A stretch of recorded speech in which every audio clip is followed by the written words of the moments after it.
Mesdames, Messieurs, bonsoir et merci de la fidélité à la télévision nationale. Dans l'actualité, signature d'un accord de coopération entre la Belgique et la Guinée. Les deux pays renforcent leur coopération scientifique avec un ambitieux projet dénommé FRIT, Fragilité, Innovation, Territoire, qui vise à promouvoir l'innovation et à dynamiser l'écosystème entrepreneurial dans les institutions d'enseignement supérieur. Reportage Mounir Bari, Amara Kobasuma. Cette convention traduit la volonté des deux pays de relancer une coopération scientifique forte et structurante, portée par le ministère de l'Enseignement supérieur à travers sa direction générale de l'innovation. Le projet FRIT, Fragilité, Innovation, Territoire, met l'accent sur l'appui à l'innovation et à l'entrepreneuriat au cœur de l'université.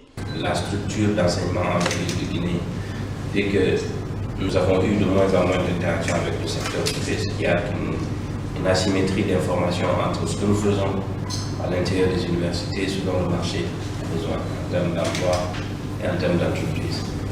Ce gap est en train d'être résorbé parce que nous sommes en train de plus en plus d'inviter le secteur privé dans la co-construction de nos contenus de formation.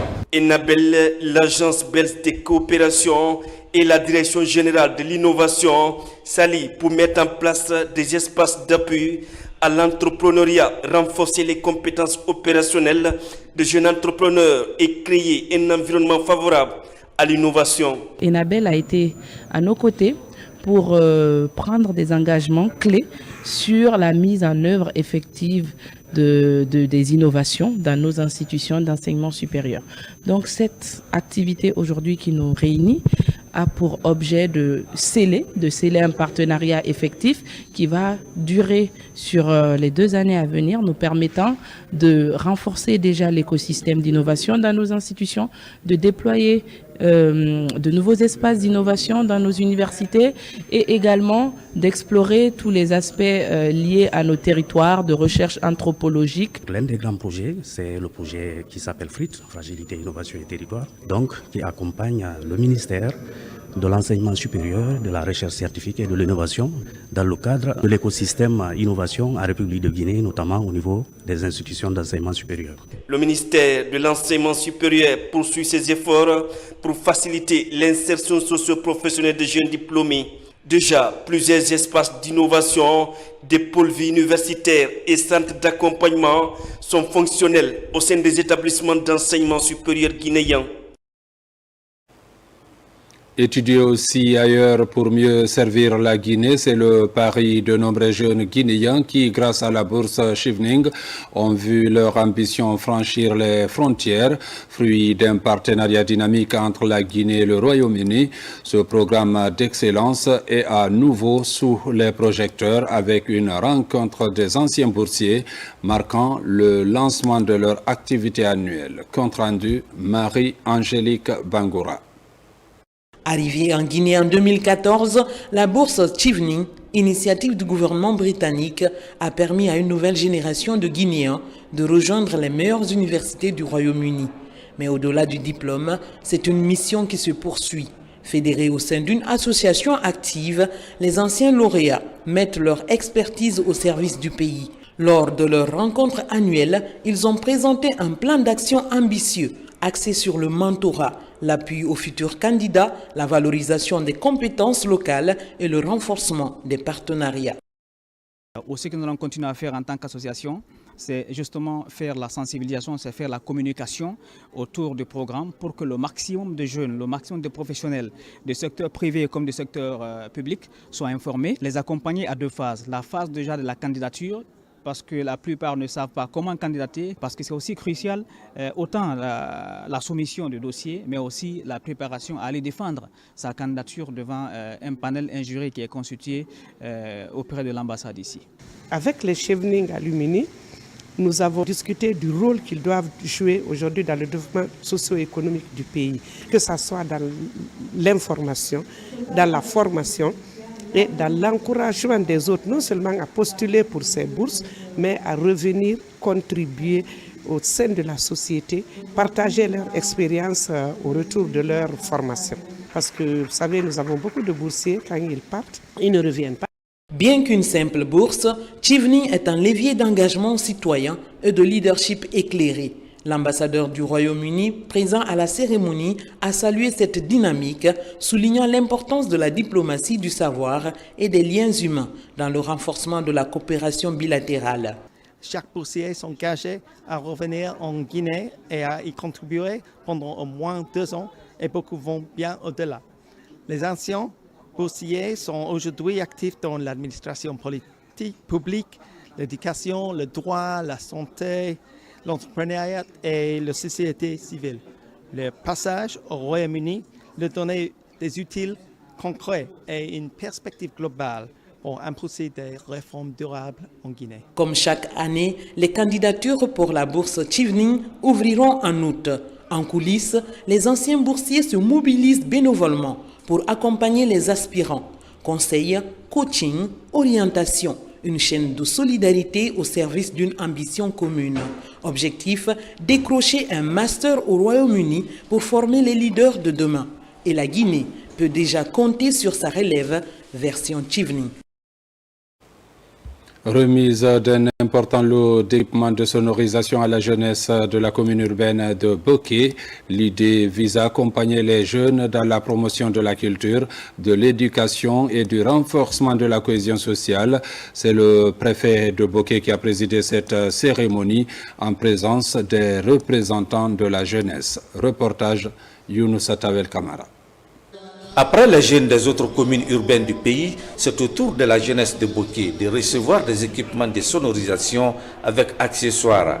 C'est un don de la coordination mouvement ovationnant les acquis de Doumbouya Ovadoum. Un mouvement qui a décidé d'accompagner les jeunes du chef-lieu de la préfecture de Kakandé dans ses activités socio-culturelles. C'est donc de l'équipement composé d'une sonorisation gratuite, d'un ordinateur, d'un projecteur ultra-moderne, d'un abonnement canal, tout canal pendant 1 an, et les panneaux solaires dans les autres villes où il n'y a pas d'électricité pour le moment. Je vous prie de prendre soin de ces équipements et les utiliser uniquement pour l'intérêt de la jeunesse. À travers une projection vidéo, les organisateurs ont montré à la jeunesse de Bokeh les projets réalisés et en cours de réalisation sur l'ensemble du territoire national par le président de la République, le général Mamadi Doumbouya. Nous nous réjouissons sincèrement pour ce don-là. Nous croyons, nous sommes convaincus que ça va profiter à la jeunesse. Ça va faire un plus dans le cadre de la bonne information à la jeunesse et de l'éducation de la jeunesse. Je tiens à saluer l'engagement de son Excellence, Monsieur le Président de la République, témoigne une vision lucide et ambitieuse, celle d'une jeunesse actrice de son destin et soutenue et encouragée et valorisée. Avec ces équipements de sonorisation, les jeunes de la commune urbaine de Bokeh pourraient désormais se retrouver à tout moment pour s'informer davantage et se divertir.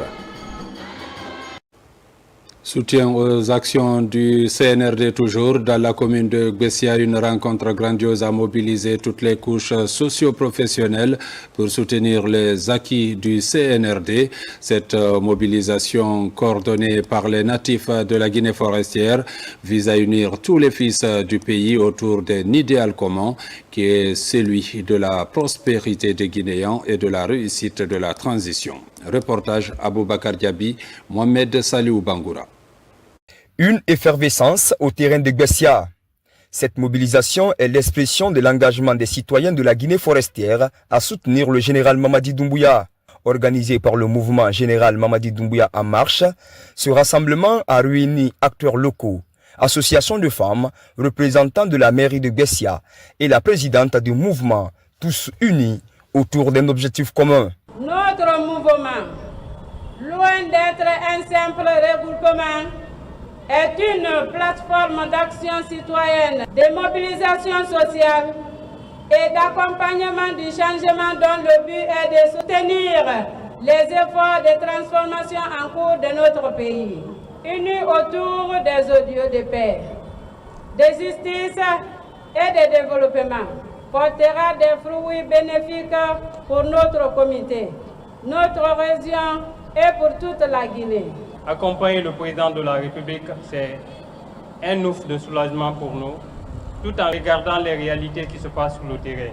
Merci à la population de Brescia. Votons massivement oui à la nouvelle constitution de la Guinée. Parmi les participants, les associations de femmes ont joué un rôle central, rappelant l'importance de la place accordée aux femmes dans le projet de nouvelle constitution, qui promet de valoriser leur rôle dans la société guinéenne. La coordination nationale des mouvements de soutien, par la voix de son représentant, a salué l'engagement citoyen et a rappelé le besoin d'unir les forces vives pour accompagner les réformes en cours. Le travail qui est abattu ce soir n'est pas venu du hasard. Ça nous a fait comprendre réellement que c'est un mouvement qui est prêt à 100% pour accompagner le général président Mamadi Doumbouya.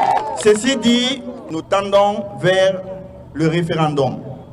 Il faudrait que le mouvement, le général Mamadi Doumbouya en mars, essaye de faire la sensibilisation pour que tout le monde vote oui à la nouvelle constitution. La campagne de vulgarisation du projet de nouvelle constitution lancée officiellement par le gouvernement vise à informer chaque citoyen sur le contenu du texte avant le référendum prévu le 21 septembre.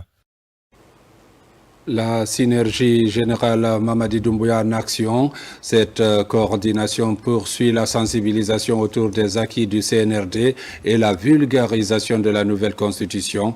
À Sanoya, elle a installé une coordination communale. Reportage Martin Fancinadouno. La synergie générale Mamadi Doumbouya pour le dialogue et la paix se veut une plateforme de promotion de la démocratie, du dialogue, de l'unité nationale et de la paix, avec pour défi principal soutenir les actions du président de la République. Malgré la forte pluie du samedi dernier, la coordination nationale a effectué le déplacement dans la commune urbaine de Sanoya, en présence des autres délégués et coordinateurs préfectoraux et la population fortement mobilisée. Elle a procédé à l'installation de sa structure représentative qui fait office de coordination dans cette commune urbaine. Nous présentons chaque coordination avec une feuille blanche. Ce n'est pas à nous de leur dire ce qu'elles doivent faire. Nous leur donnons une feuille blanche et cette feuille blanche, c'est les autorités administratives et les élus locaux qui vont les remplir pour leur donner leur lettre de mission. Ils sont là en mission de l'autorité locale, ils sont là comme outil de cette autorité locale. Nous les évaluerons en fonction des termes de référence et des contrats par objectif qu'ils ont eu avec leur autorité de tutelle. C'est une équipe de 3 membres conduite par Charles Patrick Doré qui, aux côtés des autorités locales et des autres associations, va porter les préoccupations citoyennes, proposer les solutions de développement, suivre les politiques gouvernementales dans une dynamique inclusive et transparente dans cette commune. J'aimerais remercier vraiment la participation de toutes ces femmes, de ces personnes qui se sont déplacées pour venir honorer cette grande installation dans la commune de Sanoya. Cette mobilisation reconforte notre cœur dans notre position et dire que oui, la commune de Sanoya est prête à se mobiliser, est prête à sensibiliser, est prête à se lever afin de pouvoir vulgariser la nouvelle constitution guinéenne. Nous sommes vraiment prêts pour cela et nous accompagnons le visionnaire, notre président, le chef de l'État, le général Mamadi Doumbouya. Des instants mis à profit pour passer des messages forts sur la vulgarisation du projet de nouvelle constitution afin d'aider la population de mieux comprendre et de mesurer son contenu avant le référendum en vue. La nouvelle constitution, un texte historique porteur d'espoir, de justice, de souveraineté retrouvée. La constitution n'est pas un disque réservé aux juristes. Elle est le socle de notre République, la boussole de la démocratie, le contrat sacré entre l'État et le peuple. Une constitution connue d'un pouvoir partagé. La vulgarisation, c'est rendre au peuple ce qui lui appartient. C'est mettre la loi fondamentale à la portée des femmes, dans les marchés, des jeunes dans les rues, des sages dans les villages. Avec la mise en place de cette nouvelle équipe représentative à Sanoya, les membres de la coordination nationale de synergie générale Mamadi Doumbouya pour le dialogue et la paix se disent déterminés à continuer leur approche de sensibilisation institutionnelle et de mobilisation de toutes les couches sociales et professionnelles du pays autour des grands projets nationaux. Et puis, tristesse et désolation à Farana avec cet incendie qui a consumé le domicile du chef de station du groupe Dabo Media. Il s'agit d'un sinistre de source encore inconnue qui a entièrement ravagé la concession de Lansine Banfele Camara au quartier d'Andaya dans la commune urbaine de Farana. RTG Farana, Ibrahima Oulem Fofana et Silati Kourouma pour plus de détails. Au quartier d'Andaya, dans la ville de Farana, voici l'image du domicile de l'ancien Banfele Camara, chef de station du groupe Dabo Media, Baobab FM et Faso TV, suite à un incendie. Pas de perte en vie humaine, mais le bilan matériel est lourd, car le contenu du bâtiment est réduit en cendres. J'étais sorti, entre-temps dans les bandes de 12 heures. À mon arrivée, j'ai vu qu'il y a beaucoup de flammes dans la chambre de Banfele. Maintenant, j'ai dit à la petite d'aller appeler les jeunes du quartier. Entre-temps, on a commencé à faire des cris et tout. Mais ça a prouvé que la flamme était déjà, ça a dégénéré. On a vu les sapeurs-pompiers et Banfele en même temps qui sont venus. On fera en sorte que les personnes de bonne volonté soient attirées par cette situation. Donc on va attirer l'attention. On va les inviter à nous venir en aide, parce que ce qui est arrivé à notre confrère, c'est arrivé à chacun de nous et ça peut arriver à n'importe qui aussi. Pour le moment, la source de l'incendie est inconnue. Malgré l'intervention des sapeurs-pompiers, les biens n'ont pas été sauvés. Dans un état de désolation, la victime sollicite l'aide des bonnes volontés. J'étais à la radio en pleine émission. Les citoyens m'ont appelé qu'il y a l'incendie chez moi. J'ai arrêté l'émission.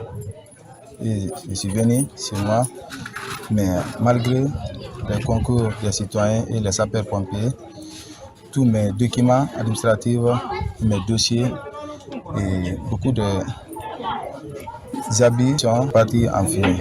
Cet incendie touche l'univers médiatique de Farana ainsi que les hommes de médias, d'où cette mobilisation de la corporation pour un soutien moral. L'émotion est de taille et la sociabilité des voisins a empêché que cet homme de médias reste à la belle étoile. Mesdames, Messieurs, c'est la fin de cette édition. Merci de l'avoir suivi et bonne suite de programme sur la télévision nationale.